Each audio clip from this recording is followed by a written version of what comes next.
Chapter 4. Day after day I flew to the store. Grandpa would shake his head.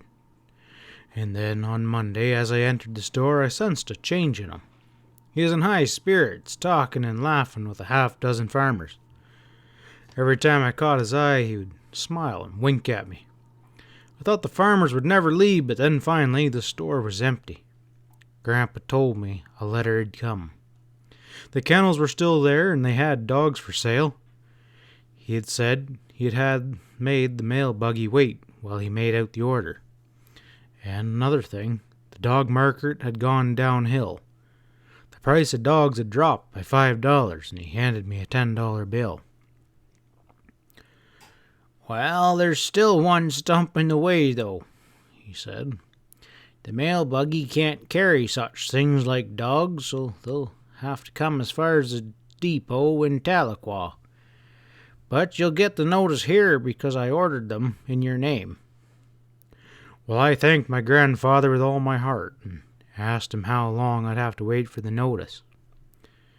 He said, "Oh, I don't know, but shouldn't take more than a couple weeks, I figure." I asked just how I was going to get my dogs out from Tahlequah. "Well, there's always someone coming or going, and you can get a ride in within 'em." That evening the silence of our supper was interrupted when I asked my father this question. "Pa, how far is it to Kentucky?" Well, I might as well have exploded a bomb. For an instant there was a complete silence, and then my oldest sister giggled, and the two little ones they stared at me. With a half-hearted laugh, my father replied, "Well, I don't know, but it's a pretty good ways. What do you want to know that for? Thinking of taking a trip down to Kentucky?" "Oh, no, I was just wondering," I said. My youngest sister giggled and asked, "Can I go with you?" Well, I glared at her. Ma broke into the conversation. "Well, I declare, what kind of question is that? How far is it to Kentucky? I don't know what's gotten into that mind of yours lately. You go around like you was lost, and you're losing weight. You're skinny as a rail. And look at that hair. Just last Sunday they had a haircutting over at Tom Rollins' place, but you wouldn't go. You had to go prowling around the river in the woods." Well, I told Ma that I'd get a haircut next time they had a cutting, and I just heard that some fellas talking about Kentucky up there at the store, and just wondered how far away it was. Much to my relief, the conversation was ended. The days they dragged by, a week passed, and still no word about my dogs. Terrible thoughts ran through my mind. Maybe my dogs was lost. The train had a wreck, and someone stole my money. Or perhaps the mailman lost my order. And then, at the end of the second week, a notice came. My grandfather told me he was talking to Jim Hodge that day. He was going into town about a week, and I could ride in with him to pick up my dogs. Well, again, I thanked my grandfather. I started for home. Walking along in deep thought, I decided it was time to tell my father the whole story.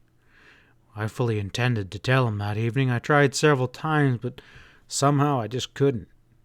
I wasn't scared of him, for he never whipped me. He was always kind and gentle, but for some reason, I don't know why, I just couldn't tell him. That night, snuggled deep in the soft folds of my feather bed, I lay thinking. I had waited so long for my dogs, and I so desperately wanted to see them and hold them. I just couldn't wait a whole another week. In a flash, I made up my mind. And very quietly, I got up and pulled on my clothes. I sneaked into the kitchen and got one of Ma's precious flour sacks. In it, I put 6 eggs, some leftover cornbread, a little salt, and a few matches. Next, I went to the smokehouse and cut off a piece of salt pork. I stopped at the barn and picked up a gunny sack, and I put the flour sack inside of the gunny sack, and then I rolled up and crammed lengthwise into the bib of my overalls. I was on my way. I was going after my dogs. Tahlequah was a small country town with a population of about 8,000. By the road, it was about 32 miles, but as the crow flies, it was only 20 miles. Well, I went as the crow flies, straight through the hills. Although I'd never been to town in my life, I knew what direction to take. Tahlequah and the railroad lay on the other side of the river from our place. I had the Francisco Railroad on my right and the Illinois River on my left. Not far from where the railroad crossed the river lay down to the town of Tahlequah. I knew if I bore to the right, I'd find the railroad, and if I bore to the left, I'd have the river to guide me. Sometime that night I crossed the river on a riffle somewhere on the Dripping Springs country. Coming out of the river bottoms, I scattered up a long hogback bridge and broke out on top of some flats. In a mile-eaten trot, I moved along.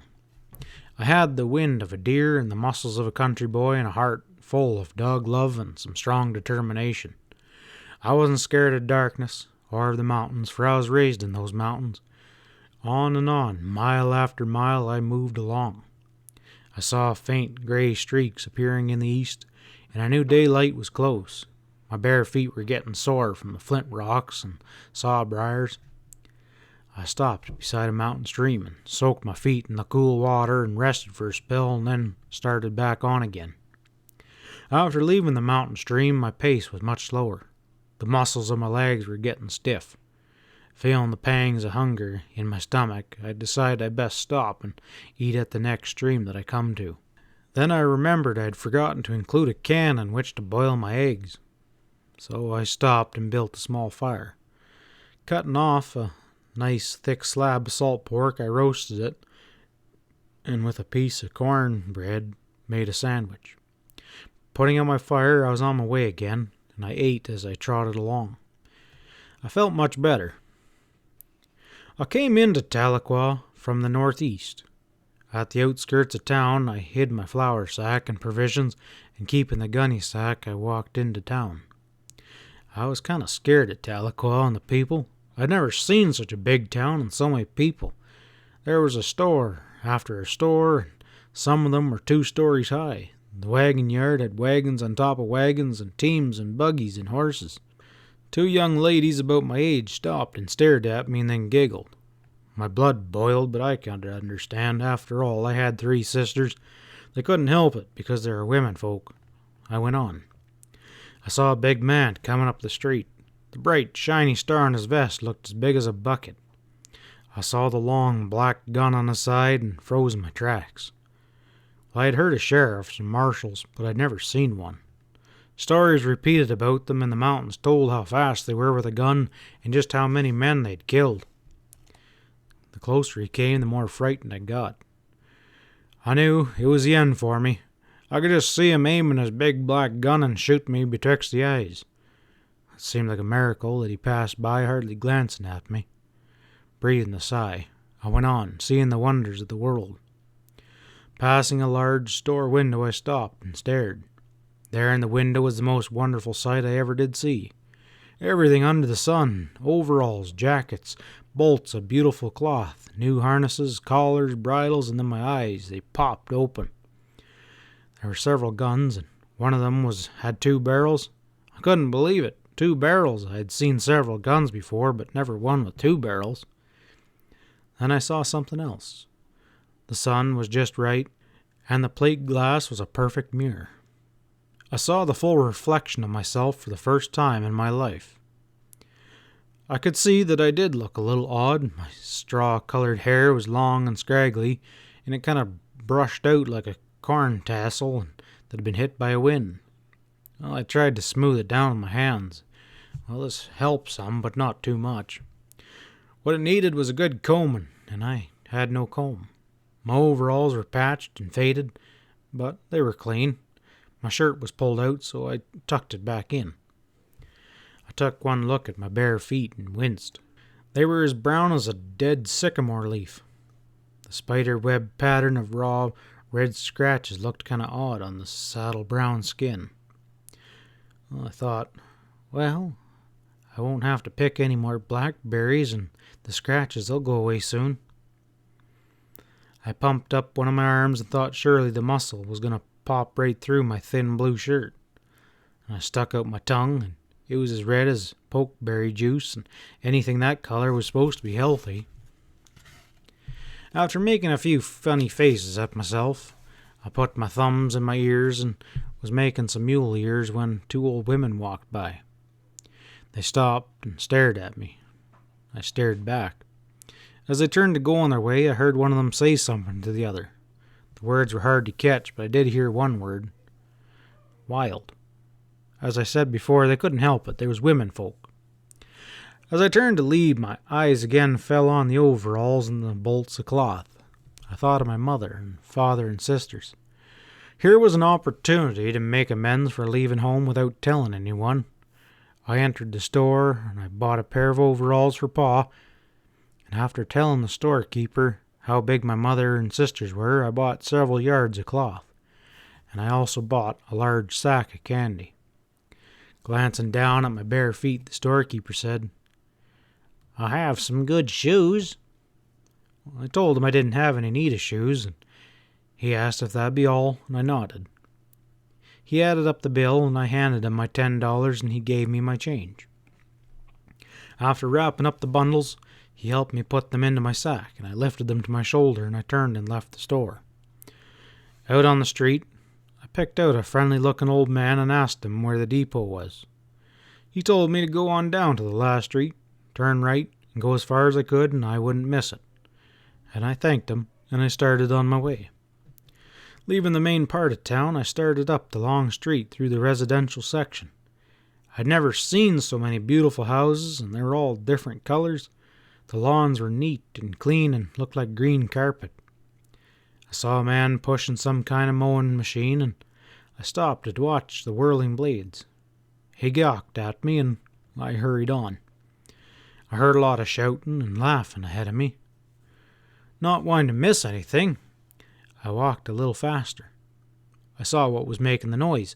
There was more kids than I'd ever seen were playing around a big red brick building. I thought some rich man lived there and was having a party for his children.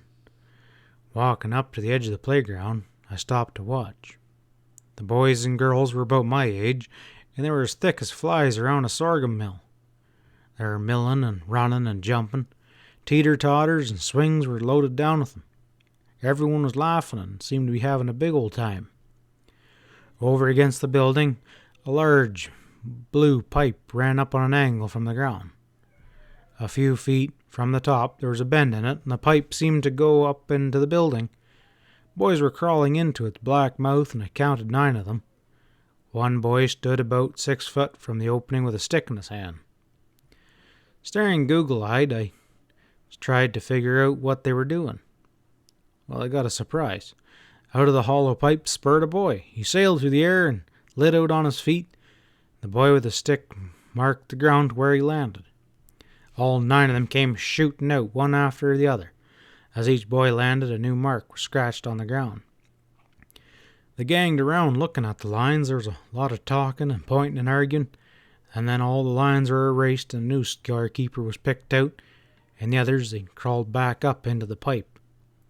Well, I figured out how the game was played.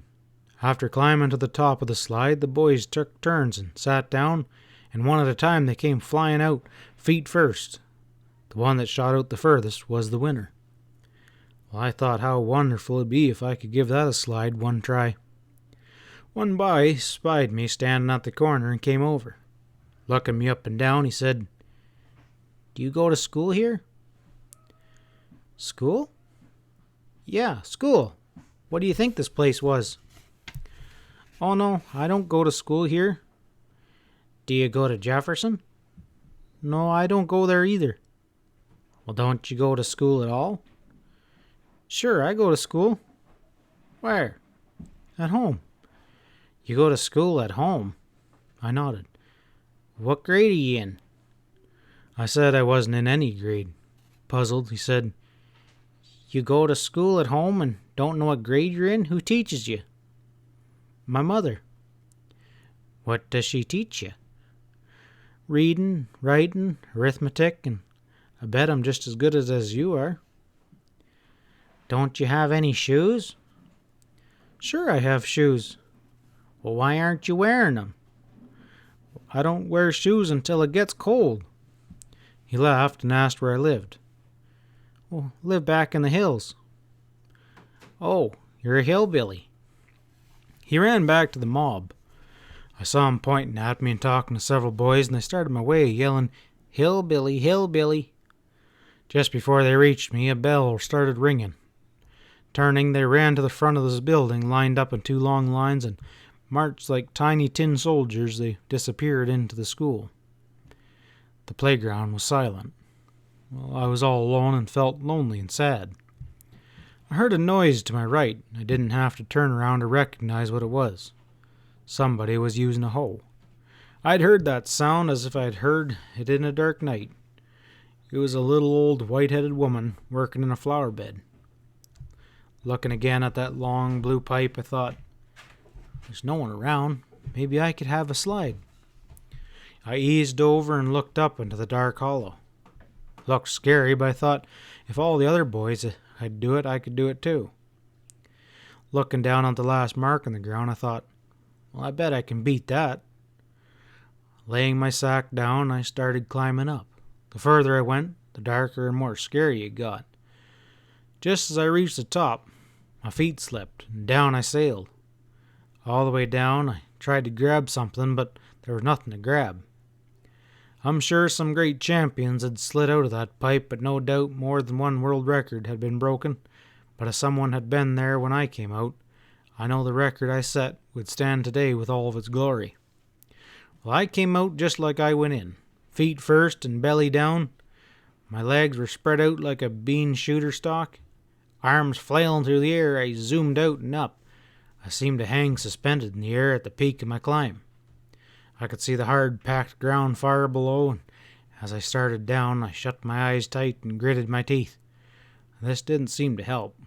With a splattering sound, I landed, and I felt the air whoosh out between my teeth. I tried to scream, but no wind came out. After bouncing a couple times, I finally settled down to earth. I lay spread eagle for a few seconds, then slowly got to my knees. Hearing loud laughter, I looked around. It was the little old lady with the hoe in her hand. She hollered and asked me how I liked it. Without answering, I grabbed up my gunny sack and took off. Far up the street, I looked back. The little old lady was sitting down just a-rocking with laughter. I couldn't understand these town folk. If they weren't staring at a fellow, they were laughing at him. End of chapter 4.